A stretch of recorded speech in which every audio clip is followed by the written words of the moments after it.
Olá, pessoal. Continuando o estudo aqui sobre o cartório de registro civil das pessoas naturais, né, o que nós estamos estudando nessa semana.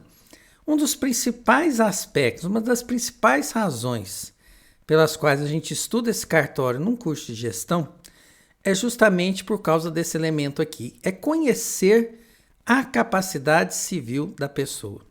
Em que estágio do desenvolvimento da capacidade civil, porque isso é fundamental para eu saber como desenvolver os meus contratos com as demais pessoas. Então, primeira coisa que eu queria falar, o que é capacidade civil? Pessoal, capacidade civil é a aptidão que nós temos de ter direitos e deveres, né? Nós, como pessoas, nós temos direitos e deveres, isso é uma coisa absolutamente natural, mas mais do que isso, a possibilidade de nós gerenciarmos sozinhos esses nossos direitos e deveres. Então, capacidade é isso, né? A capacidade civil é você ter direitos e deveres e poder gerenciar sozinho esses direitos e deveres. Mas isso não é tão simples assim, né? Existe um desenvolvimento para chegar na capacidade da pessoa poder gerenciar sozinho todo o seu patrimônio. A história, né, começa lá no nosso início da nossa vida, onde quando nós nascemos, o direito fala, olha, você tem a capacidade de direito. Então, com o nascimento com vida, nós temos a aptidão de ter direitos e deveres. Beleza. Isso vai se desenvolvendo durante a vida. Aos 12 anos eu deixo de ser criança e passo a ser adolescente. Isso vai se desenvolvendo. Quando chega aos 18 anos, aí a lei me confere o direito de administrar sozinho todo o meu patrimônio. A lei me confere o direito de celebrar meus contratos sozinho, sem a ajuda de pai, de mãe, de tutor, de ninguém. Então, aos 18 anos completos, né, nós temos aquela capacidade que o direito chama lá no início, né, capacidade de direito. Agora a gente ganha uma capacidade, de fato, de administrar o nosso patrimônio. Então, traduzindo isso, o que realmente importa para nós? Que aos 18 anos a gente adquire a nossa capacidade civil plena. Então, essa figura, né, o direito que nós temos hoje no Brasil de administrar o próprio patrimônio, ela surge aos 18 anos. Essa é a regra, né? Pelo menos o direito de eu administrar sozinho o meu patrimônio. Só que tem uma situação que pode ser que me leve, né, que me dê esse direito de administrar sozinho o meu patrimônio antes dos 18 anos. E que situação que é essa? Ela se chama a figura da emancipação. Então, o que é emancipação? É poder administrar o próprio patrimônio sozinho antes dos 18 anos. Normalmente a partir dos 16. Só tem uma exceção que talvez eu fale para vocês lá na frente, tá bom? Não vou ficar colocando muitos detalhes não, senão eu vou mais confundi-los do que esclarecer. Então, repetindo aqui, eu nasci, eu tenho direito, né? Deixa eu voltar aqui, estou voltando o slide. Eu tenho o direito de ter patrimônio, com o meu nascimento com vida, né? Durante o 0 até os 18 anos incompletos, eu tenho o direito de ter patrimônio e só com os 18 anos, que eu adquiri a capacidade civil plena, é que eu posso administrar o meu patrimônio sozinho. Isso pode vir antes, se eu sofrer, né? Se eu for beneficiado, melhor dizendo, pela emancipação. E aí, quando eu for emancipado, desde que eu tenha mais de 16 anos, eu posso administrar o meu patrimônio sozinho. Então, funciona assim a aquisição da capacidade civil plena no Brasil. Do 0 aos 16 anos, o direito considera-se que meu discernimento, a minha capacidade de administrar o meu patrimônio sozinho é praticamente nenhuma.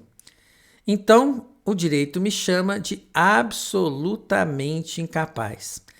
Todos os contratos que um jovem, né, uma criança ou adolescente, entre 0 e 16 anos incompletos, todos os contratos que ele quiser fazer, o pai assina em nome do menor, né? Então, o pai sozinho assina esse documento.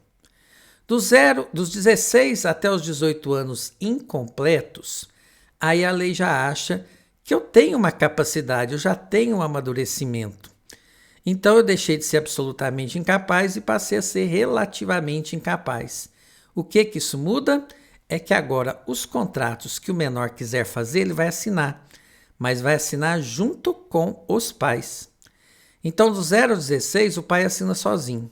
Dos 16 aos 17, o pai assina junto com o menor. E aí, como a gente já sabe, aos 18 anos a gente adquire a capacidade civil plena, então nós temos o discernimento total. Nós somos plenamente capazes. E aí nós atuamos sozinho nos nossos contratos. Então, se eu quiser comprar um objeto, do 0 ao 16, meu pai vai lá e faz o contrato para mim. Dos 16 e 17, eu tenho que ir junto com ele. E nos 18 eu vou sozinho.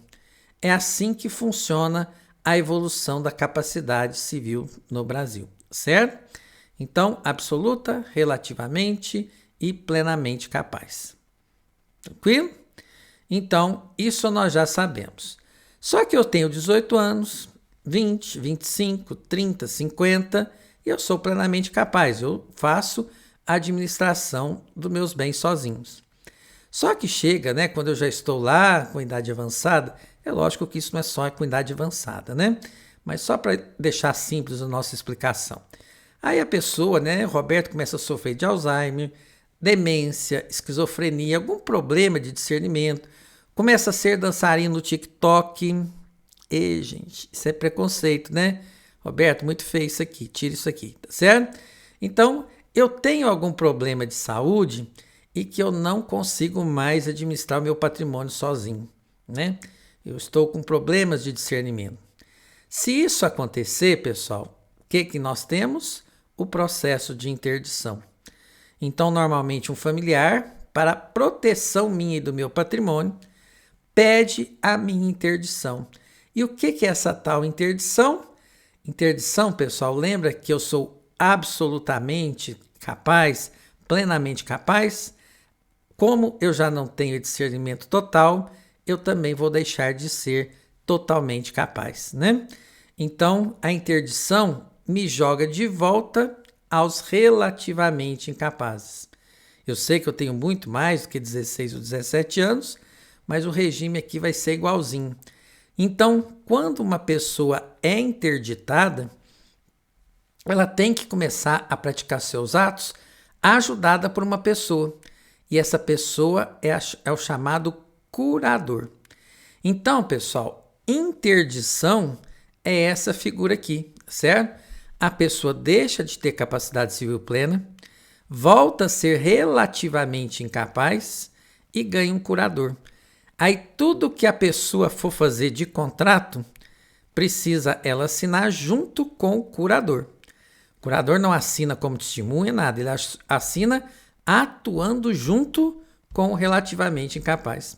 Se o curador não assinar, aquilo é passível de anulação. Então não tem segurança jurídica, certo? Então, emancipação a gente já sabe o que se trata, interdição a gente já sabe o que se trata. Vocês concordam comigo que eu preciso saber se uma pessoa foi emancipada, se uma pessoa está hoje interditada, para fazer um contrato com ela? E onde que eu consigo essas informações? No cartório de registro civil de pessoas naturais. Você pede uma certidão lá de nascimento atualizada da pessoa e se ela foi emancipada alguma vez na vida, se ela foi interditada, se ela está interditada, essas informações constam totalmente e aí eu vou saber como trabalhar com isso. Bom, não é porque a pessoa está interditada que eu não posso fazer um contrato com ela. Posso, mas agora eu sei que eu preciso da assinatura do curador junto. Se o curador não quiser assinar, aí realmente não tem como fazer um contrato com segurança jurídica com essa pessoa. Certinho? Então, pessoal, capacidade civil plena, como nós falamos aqui, aos 18 anos completos, Se tiver, não confunda, aqui é o importante, não confundam, gente, maioridade civil com capacidade civil plena. Maioridade civil é sempre aos 18 anos. A capacidade civil normalmente é aos 18 anos. Então, se eu tenho um jovem de 16 anos que foi emancipado, ele não é maior civilmente, ele é menor, Ele tem menos de 18 anos, mas ele é um menor capaz, um menor emancipado. Certinho? Então, esses conceitos de maioridade civil e capacidade civil não podem ser confundidos, senão a gente vai errar nos nossos contratos. Então, essa capacidade civil vem aos 18 anos completos, certo? Se uma pessoa foi interditada, se um dia a interdição acabar, ela volta a ter capacidade civil plena, né? E nós temos a figura da emancipação. E essa figura da emancipação é muito importante para nós, né? Como é que eu sei que uma pessoa é emancipada? Pede uma certidão. Ah, mas tem vários tipos de emancipação. Eu vou explicar para vocês o que significa cada uma dessas formas de emancipação. Então, quando a gente está falando de espécies de emancipação, de fato, existe aquela emancipação tradicional, que os pais pegam o menino, levam no cartório de notas, faz a escritura e depois registra no cartório de registro civil, né? É a emancipação chamada voluntária. Às vezes, né, existe uma emancipação judicial, tem duas hipóteses só, né? É quando o menino está sendo criado por um tutor, porque os pais morreram ou perderam o poder familiar sobre ele, e aí o tutor pede a emancipação, tem que ser judicial. O tutor não pode ir no cartório e emancipar o pupilo. E o outro caso é quando pai e mãe não se entendem. A mãe quer emancipar, o pai não quer. Eles não se entendem, eles podem pedir para um juiz de direito emancipar ou não o menor. E emancipação legal são as hipóteses que a própria lei emancipa a pessoa, e eu vou passar todas elas aqui para vocês. Bom? Então, vamos começar a falar sobre a emancipação pela vontade dos pais. Emancipação voluntária. Pessoal, os pais têm o poder sobre os filhos menores. Esse poder é chamado de poder familiar. No caso, quem não detém guarda de filho precisa autorizar a emancipação? Absolutamente sim. Tá bom? Mesmo que não tenha a guarda do filho, a guarda é só na mãe. Mas o pai tem o poder familiar. E para emancipar, precisa ter o poder familiar. Então, mesmo que a guarda seja só da mãe, compartilhada ou não compartilhada, unilateral, qualquer que for o tipo de guarda, para emancipar o menino precisa da vontade dos dois pais. Bom? E aí os pais vão a um cartório de notas, fazem uma escritura de emancipação, pegam essa escritura, levam lá no cartório de registro civil de pessoas naturais e pede para isso ser registrado lá. Tá bom? Então, se eu quiser saber se o menino foi ou não emancipado, eu vou lá no cartório de registro civil e peço uma certidão de nascimento dele. Certinho? Está lá na Lei 6.015, artigo 91, antes do registro, a emancipação em qualquer caso não produzirá efeito. Só para dizer, tá? Fazer só a escritura de emancipação e não registrar lá no cartório está perdendo tempo e dinheiro. A emancipação só produz efeitos depois que ela é registrada no cartório de registro de pessoas naturais. Além dessa emancipação voluntária, existe a judicial, que eu já falei para vocês, só duas hipóteses que nós temos. Então, tutor, os pais morreram, certo? O menino ganhou um tutor. Ou não, os pais castigaram esse filho imoderadamente, os pais tentaram vender esse menino, a justiça tirou a criança dos pais. Também ele vai ter um tutor. Então, quando a criança tem um tutor, esse tutor não pode ir no cartório e fazer uma escritura de emancipação. Então, a única forma de ser emancipado é pedir para o juiz. Da mesma forma, quando os pais não se entendem, né? Eu já tinha adiantado isso. A mãe quer emancipar, o pai não, ou vice-versa, e aí eles se desentendem, um juiz pode ser chamado a decidir pela emancipação do menor, tá bom? O pacto antinupcial ajuda muito nisso, mas eu não vou entrar nesse assunto não, para que a aula não fique muito extensa, certinho?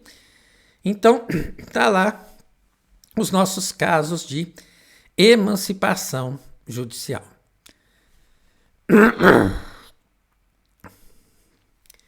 Então, pessoal, só fazendo uma comparação aqui, tanto a emancipação voluntária quanto a judicial é um ato de boa vontade dos pais ou do tutor para com o menor. Não é um direito do menor. Menor não pode exigir sua emancipação. Se os pais quiserem, se o tutor quiser, ele pode conceder, certo? Mesmo que seja judicial. mas o filho não pode pedir judicialmente a emancipação. Não existe essa possibilidade da lei. Então, voluntária outorgada pelos pais, emancipação judicial, aquela outorgada pelo juiz. Se os pais, for vontade dos pais, eles têm que fazer uma escritura pública, cartório de notas. Se for por juiz, o juiz vai dar uma sentença. E seja a escritura pública, seja a sentença judicial, precisa ser levada ao registro. E a última forma de emancipação. A emancipação legal quer dizer emancipação pela lei. A lei que emancipou. Pessoal, quando a lei emancipa, não precisa fazer documento nenhum, registro nenhum, escritura nenhuma, é automático. Se o menor está nas situações que a lei prevê, ele já está automaticamente emancipado. E quais situações que são essas? Primeiro, casamento. Casou, emancipou, né? Esse lascou-se aí é maldade, vou tirar isso. Então, casou, está automaticamente emancipado. Registrou o casamento, então todo mundo que sabe que uma pessoa é casada, se ela tem 16 ou 17 anos, ela está automaticamente emancipada. Então, é uma questão de interpretação da lei. Certo? Roberto, se ele se divorciar antes dos 18 anos, volta à condição de relativamente incapaz? Resposta: não. Uma vez emancipado, para sempre emancipado. Então, você pegou lá uma certidão de nascimento do menino de 16, 17 anos, pode fazer o contrato com ele, porque ele está emancipado. União estável, deixa eu mudar aqui. União estável emancipa casal que vive de forma pública, contínua, duradoura, com o objetivo de construir família. Todo mundo conhece esse casal como marido e mulher, só que eles não casaram no papel, eles têm união estável. Isso emancipa? Resposta: não. Bom, o casamento emancipa, a união estável não. Até porque, na maioria das vezes, a união estável nem consta em cartório, certo? E as pessoas vivem com marido e mulher e nunca fizeram documento nenhum daquilo. Então, não tem essa possibilidade da união estável emancipar, tá bom? Deixa eu continuar aqui. Outro caso que a lei emancipa, que isso aqui, gente, é só teoria, hoje não tem mais aplicabilidade. O menor passou no concurso e está exercendo o emprego público efetivo. Na verdade, isso perdeu toda a sua utilidade, porque hoje a lei exige, para que se assuma um cargo público, a idade mínima de 18 anos. Então, 18 anos ele já tem a capacidade civil plena. Então, essa hipótese aqui da lei, né, hoje já não tem aplicabilidade mais. Colação de grau em curso superior. Roberto, mas você está falando de 18 anos. Tem gente que cola grau em curso superior com menos de 18 anos? Pessoal, tem. Se vocês fizeram a pesquisa na internet, vocês vão achar muitos casos. Na área do direito, o rapaz mais novo, que eu já tive notícia, que ele colou grau, ele tinha 15 anos, né? Então, são os superdotados, que tem aquela vida que a gente romantiza muito, achando que a vida de superdotado é sempre muito boa e, na verdade, não é assim, né? Então, colou grau em curso superior, está emancipado. Mas eu chamo a atenção aqui, ó, presta atenção aqui, bem mineiro mesmo. Bom, não é o fim das aulas. Ah, eu terminei as aulas do curso superior, hoje foi o último dia de aula, eu estou emancipado? Não, é a cerimônia de colação de grau, tá bom? E esse caso aqui, gente, não tem idade mínima. É a única hipótese na lei que um cidadão pode emancipar-se até antes dos 16 anos. Então, essa aqui não respeita a idade mínima. Esse último caso aqui é bem complicadinho e difícil de ser aplicado na prática. Eu vou ler a redação e eu acho que vocês não vão entender muita coisa. Pelo estabelecimento civil ou comercial, ou pela existência de relação de emprego, desde que em função deles o menor com 16 anos completos tem economia própria. Pessoal, vou traduzir isso aqui para vocês, tá certo? É aquele jovem entre 16 e 17 anos que tem uma situação financeira muito boa, né? Uma situação financeira confortável. Então, eu estou falando, por exemplo, né, de atores, né, artistas, jogadores de futebol. Vocês sabem, tem jogador de futebol aí de 16, 17 anos que já ganha na casa do 1 milhão por mês. Então, essas pessoas, pela condição financeira que elas têm, elas são consideradas automaticamente emancipadas, tá bom? Então, na prática que é difícil, porque a pessoa chega para mim e fala assim, Roberto, não, eu tenho uma quantia financeira muito boa no banco, eu sou emancipado. Como é que eu vou confiar nisso? Certo? Então, isso aqui é muito difícil de ser aplicado na prática, mas existe essa possibilidade. Sim? Então, pessoal, resumão, emancipação voluntária, escritura e registro. Emancipação judicial tem que ter a sentença do juiz e o registro. E a emancipação legal não precisa de nada, é automático. Se o menor, 16, 17 anos, né? Ele já colou grau, se ele casou, se ele tem uma economia muito boa, certo? E muito boa mesmo, ele está automaticamente emancipado aqui, tá bom?